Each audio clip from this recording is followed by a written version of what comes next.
A handful of states have already declared a state of emergency amid the coronavirus outbreak, including right over around here, the state of Maryland. And joining me now is Maryland's Republican Governor, Larry Hogan. Governor Hogan, welcome to Meet the Press. Good morning. You just heard from Dr. Fauci there. You've already declared the state of emergency.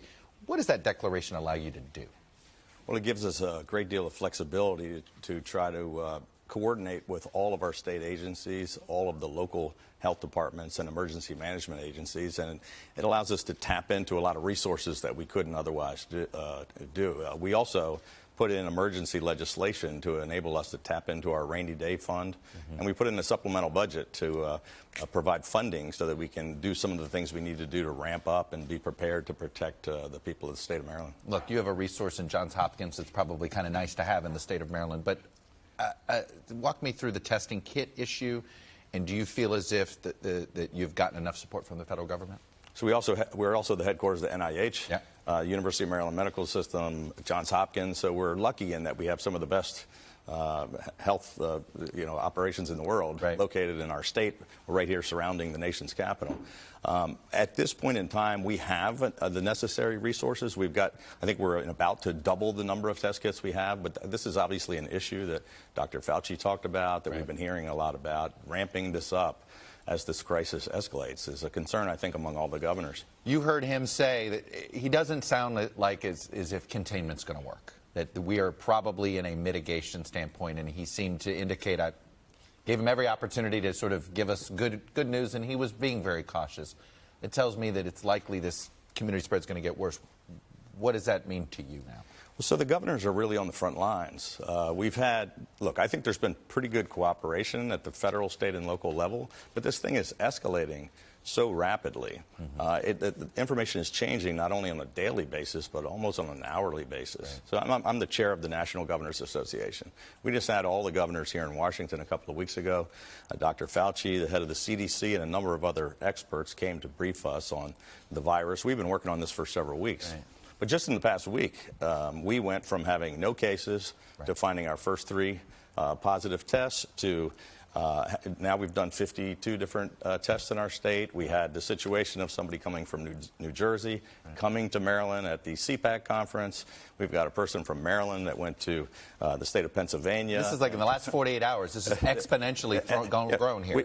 We've had press conferences. We started last week. We did Wednesday, Thursday, Friday, ramped up to multiple different levels. And we've got, ongoing, as we're sitting here right now talking, more things are happening in our state.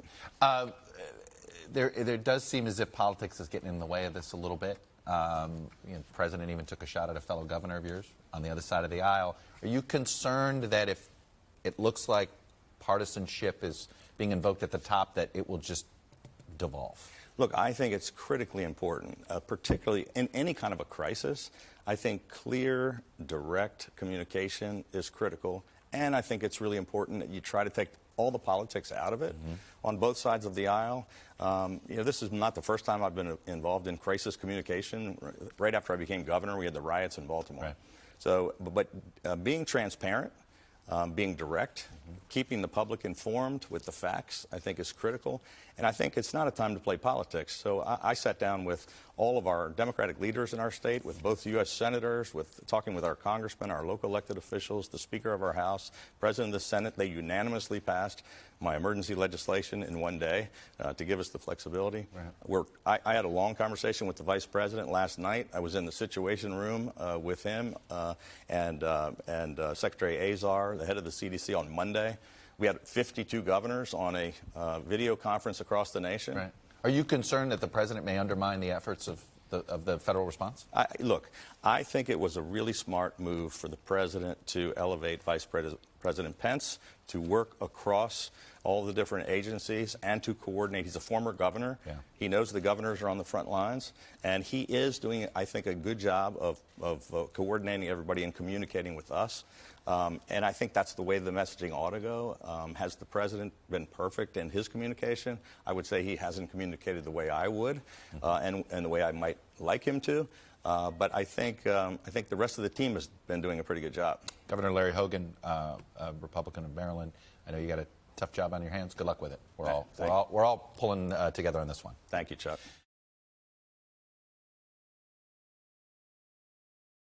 Hello from Washington, I'm Chuck Todd, and thanks for checking out the Meet the Press channel on YouTube. Click on the button down here to subscribe and click over here to watch the latest interviews, highlights, and other digital exclusives.